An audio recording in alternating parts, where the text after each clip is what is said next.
Siku ya kwanza kabisa alinipigia mimi simu. Alipopiga simu, nilipopokea akakata. Profile aliyokuwa ameweka ya Waziri Mchengerwa. Mimi nikampigia, nikajua labda ni waziri ananipigia. Nikampigia, hakupokea. Nikapiga tena, akapokea. Akajifanya mtandao haupo sawa sawa. Akasema, Mheshimiwa Mkuu wa Mkoa, naona mtandao haupo sawa. Alipokuwa amekata, akanitumia message.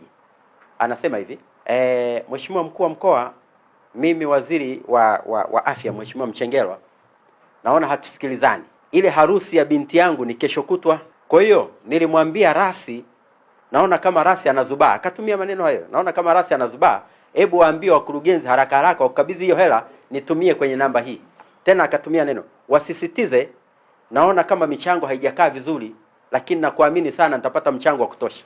Kwa hiyo niwaambie wakurugenzi wamchangie Mheshimiwa Waziri Mchengerwa tapeli huyu. Kwa sababu ninayo namba ya Mheshimiwa Waziri, nikamforwardia ile message.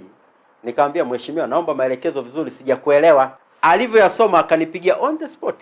Akasema, Chacha, mimi siwezi kuandika message ya namna hiyo. Mimi sina binti anayeolewa kesho kutwa. Kwanza binti wa kuolewa mimi sina.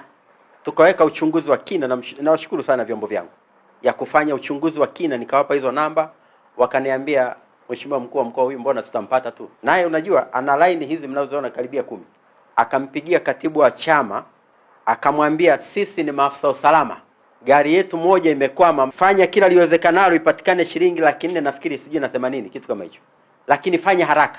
Sasa Adia akaona anajua protocol, akajua kama huyu ni afisa usalama, si mkuu wa wilaya yupo. Adia akampa namba mkuu wa wilaya ya Nzega na Itapwaki. Alipowasiliana naye akamwambia, wewe, sisi ni maafisa usalama, tumewaambia tupo kwenye gari, imepata hitilafu, tupo kwenye msafara mwenezi.